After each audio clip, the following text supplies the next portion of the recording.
Depuis l'arrivée des jeunes colonels au pouvoir à la faveur du coup d'État du 18 août 2020, le peuple malien, dans sa grande majorité, a manifesté son soutien à la transition fondant l'espoir sur un Mali meilleur. 2 ans après, malgré la rectification de la trajectoire de la transition avec l'arrivée de Tchogel à la primature, les Maliens ont vite déchanté. À l'évidence, le rêve du Mali nouveau peine à se réaliser et le pays est dans une impasse qui est en train de plomber tout le tissu économique. Conséquence, de Kaya Kidal en passant par Bamako, c'est la galère dans tout le pays. Tout le monde souffre y compris les soutiens de la transition. Les autorités de la transition avaient un excès de confiance qui les a poussés à la faute avec l'augmentation prochaine des budgets de certaines institutions de la transition. Ce faisant, elles ont ouvert la boîte aux Pandore en déclenchant une série de préavis de grève. Les Maliens qui avaient supporté la faim et la soif en suspendant les revendications syndicales ont compris que la transition est loin de donner le bon exemple de patriotisme et de don de soi. Au moment où on demande aux gens de serrer la ceinture, le gouvernement a prévu d'augmenter le budget du Conseil national de transition, CNT, et celui de la présidence. Dès lors, les grèves sont revenues sur la scène avec l'EIM qui a débrayé 5 jours durant à tous les niveaux de l'école malienne. Cette grève a paralysé les établissements scolaires et universitaires du pays. Elle a mis fin à une longue trêve.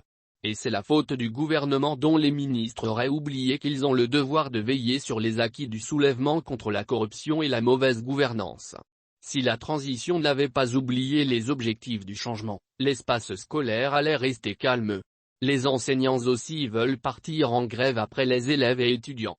En effet, dans son préavis de grève de 72 heures, la synergie des syndicats de l'éducation signataires du 15 octobre 2016 SIPESCO, SINEB, SINEFT, SINESEC SILDEF, FENAREC et CAUSE, exige du gouvernement l'application de l'article 39 de la loi N-2018-007 du 16 janvier 2018 portant statut du personnel enseignant de l'enseignement secondaire, de l'enseignement fondamental et de l'éducation préscolaire et spéciale.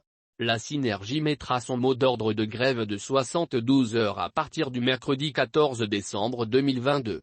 Il y a aussi un mouvement de grève en vue chez les magistrats qui avaient aussi suspendu leurs revendications. Le 9 novembre 2022, le syndicat autonome de la magistrature, SAM, et le syndicat libre de la magistrature, SILIMA, ont adressé un courrier à la ministre du Travail, de la Fonction publique et du Dialogue social, Madame Diawara Paul Diallo, pour un mémorandum de préavis de grève. Le SAM et le SILIMA ont porté à la connaissance de la ministre les motifs de leur mot d'ordre de grève à partir des dispositions de la loi N-2747/RM du 10 août 1987 relative à l'exercice du droit de grève dans les services publics. Le SAM et le SILIMA annoncent un mouvement commun d'arrêt de travail dans toutes les juridictions de la République du Mali à compter du 29 novembre 2022 à 07h30 pour une durée de 5 jours ouvrables, reconductibles en cas de besoin.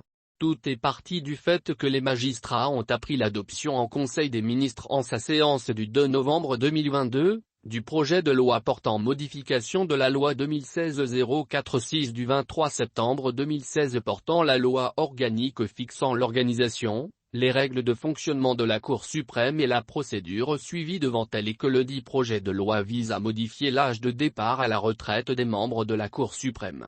Pour les magistrats, cela est une violation, d'une part, de l'article 82 de la Constitution du 25 février 1992 qui dispose que le Conseil supérieur de la magistrature veille sur la gestion de la carrière des magistrats et donne son avis sur toute question concernant l'indépendance de la magistrature. Le SAM et le SILIMA réclament l'abandon de tout processus d'adoption du projet de loi portant modification de la loi 2019-046 du 23 septembre 2016 portant loi organique fixant l'organisation, les règles de fonctionnement de la Cour suprême et la procédure suivie devant elle. Il réclame la relecture de la loi N-2054 portant statut de la magistrature et l'adoption des projets de décret portant plan de carrière des magistrats et celui fixant classement des juridictions. Même son de cloche du côté des greffiers et secrétaires de greffe qui vont commencer leur grève en début décembre prochain. Il y a aussi le comité syndical du SNESUP de la faculté de médecine et d'odontostomatologie, FAMPOST, et de la faculté de pharmacie, FAV, de l'Université des sciences et des technologies de Bamako. Linton, la grande centrale syndicale des travailleurs aussi se prépare à déposer des doléances sur la table du gouvernement. L'entrée de Linton dans la danse pourrait constituer la perte d'un grand soutien pour le gouvernement dont les priorités semblent être loin du bonheur des Maliens. La population souffre alors que la transition est occupée à poursuivre des chantiers incertains. Sur le plan politique, les réformes que le gouvernement entend mener pourraient se solder par un fiasco jamais égalé. L'écriture d'une nouvelle constitution est l'une de ces réformes dont l'échec est déjà constatable. Plusieurs partis et regroupements politiques ont écrit au président de la transition pour lui demander de surseoir à l'avant-projet de constitution. L'un des plus grands partis du pays, la DEMA-PAS, a ainsi écrit pour clairement dire au chef de la transition d'abandonner la nouvelle constitution pour préserver la paix et la stabilité du pays. Quant à l'UR, à travers son président, Guignon Coulibaly, elle demande une analyse attentive du document de l'avant-projet de constitution pour le bonheur des Maliens. En plus de la DEMA-PAS-G de l'UR, le cadre des partis et regroupements politiques pour le retour à l'ordre constitutionnel est monté au créneau le samedi 26 novembre 2022 pour fustiger la conduite des autorités de la deuxième phase de la transition issue du coup d'État du 24 mai 2021. Les griefs du cadre portent essentiellement sur 3 points. Il s'agit de la situation sécuritaire, l'avant-projet de la nouvelle constitution, la formation d'un gouvernement inclusif de mission et la situation économique. Les responsables du cadre dressent un tableau sombre de la situation sécuritaire, politique et économique du Mali.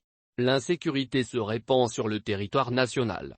Le climat social se dégrade de plus en plus avec la multiplication des préavis de grève dans les secteurs de l'éducation, des magistrats et autres travailleurs de la fonction publique à travers Linton. La situation économique est délétère et devient dramatique et intenable pour nos concitoyens en raison du renchérissement des produits alimentaires. Dans cette situation d'incertitude, comment ne pas évoquer le cas de la présidence de la transition dans la loi de finances rectificative de 2022 avec une augmentation de 5 milliards de FECFA sur le budget initial, ont-ils indiqué. Parlant de l'avant-projet de la nouvelle constitution, le cadre des partis politiques estime que les bases juridiques de l'élaboration de la nouvelle constitution ne sont pas remplies. Pour apporter une réponse aux multiples défis, les responsables du cadre proposent aux autorités de la transition la formation d'un gouvernement inclusif de mission, l'établissement d'une carte électorale sur la base des données sécuritaires, l'audit du fichier électoral. Il invite également le gouvernement à faire la distinction entre la gestion de la situation sécuritaire et celle de la sécurité des élections. Pour l'apaisement du climat politique, le cadre demande la cessation des arrestations extrajudiciaires, des intimidations et des menaces envers des personnalités politiques et le retour de celles qui ont été contraintes à l'exil. En plus de la classe politique, les démons de l'ancienne rébellion refont surface pour exiger la prise en compte de certaines revendications dans l'avant-projet de la nouvelle constitution. Dans un document en date du 15 octobre 2022, la coordination des mouvements de l'Azawad demande l'introduction d'un titre consacré à la région et aux collectivités territoriales. Ce qui conduira sans nul doute à l'autonomisation des collectivités territoriales.